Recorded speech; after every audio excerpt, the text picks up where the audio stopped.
খেলা আসলে সবসময় খেলার মাঝেই সীমাবদ্ধ থাকে না। খেলোয়াড়, দর্শক ও সমর্থকদের নানা ধরনের আবেগ জড়িয়ে থাকে এর সঙ্গে। বিভিন্ন দেশের মধ্যকার হাই ভোল্টেজ ম্যাচের রাজনৈতিক ইস্যু সামনে চলে আসে। এবারের ফিফা বিশ্বকাপের সেমিফাইনালে ইংল্যান্ড ও আর্জেন্টিনার ম্যাচেও এর ব্যতিক্রম হয়নি। ফিরে এসেছে ফকল্যান্ড যুদ্ধের প্রসঙ্গ। পুরনো প্রতিদ্বন্দ্বিতা নতুন করে উত্তেজনাও ছড়িয়েছে।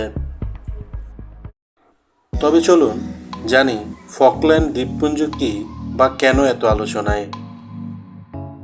ফকল্যান্ড দ্বীপপুঞ্জ দক্ষিণ আমেরিকার দক্ষিণ পূর্ব উপকূল থেকে 400 মাইল দূরে অবস্থিত, প্রায় 740টি দ্বীপ নিয়ে গঠিত। ফকল্যান্ডের মোট ভূমির পরিমাণ 4700 বর্গমাইল বা 12,173 বর্গ কিলোমিটার।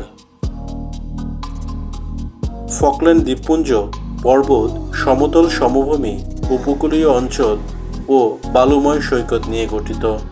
ফকল্যান্ডের সর্বোচ্চ বিন্দু হল পূর্ব ফকল্যান্ডের মাউন্ট ইউসবোর্ন এবং এর সর্বোচ্চ উচ্চতা 2312 ফুট বা 705 মিটার। ফকল্যান্ডের জনসংখ্যা 3468 জন। এর মধ্যে বেশিরভাগ মানুষ রাজধানী স্ট্যানলিতে বাস করে, বাকিরা গ্রামাঞ্চল ও অন্যান্য এলাকায় বসবাস করে। ফকল্যান্ড দ্বীপপুঞ্জের আবহাওয়া অনেকটা যুক্তরাজ্যের মতোই। অক্টোবর থেকে মার্চ পর্যন্ত সেখানে গ্রীষ্মকাল থাকে। সর্বোচ্চ গড় তাপমাত্রা 13.6 ডিগ্রি সেলসিয়াস। শীতকালে গড় তাপমাত্রা 6.6 ডিগ্রি সেলসিয়াসের আশেপাশে থাকে। 1592 সালে ইংরেজ নাবিক জন ডেভিস সর্বপ্রথম ফকল্যান্ড দ্বীপপুঞ্জ দেখতে পেয়েছিলেন।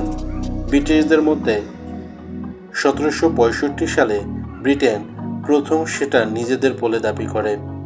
অপরদিকে আর্জেন্টিনার সরকারের মতে দ্বীপের মালিকানা নিজেদের দাবি করার মূল ভিত্তি ছিল 1800 সালে তারা স্পেনের রাজার কাছ থেকে এই দ্বীপটি উত্তর অধিকার সূত্রে পেয়েছিল।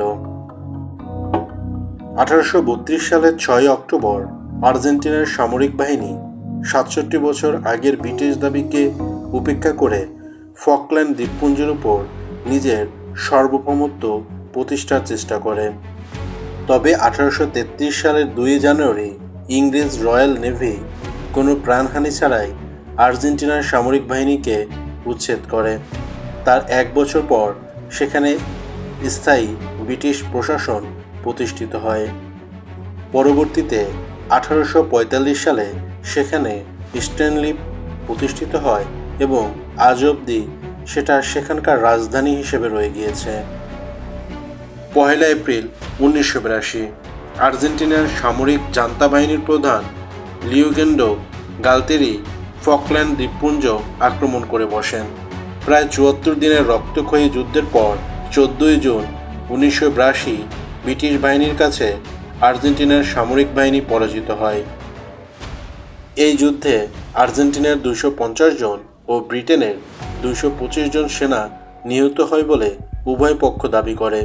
যুদ্ধ চলাকালীন সময়ে ব্রিটিশরা প্রায় 11,400 জন আর্জেন্টিনার নাগরিককে বন্দী করে, যদিও যুদ্ধ শেষ হওয়ার কিছুদিনের মধ্যে তাদেরকে মুক্ত করে দেওয়া হয়। যুদ্ধটি মূলত ফকল্যান্ড যুদ্ধ নামে পরিচিত।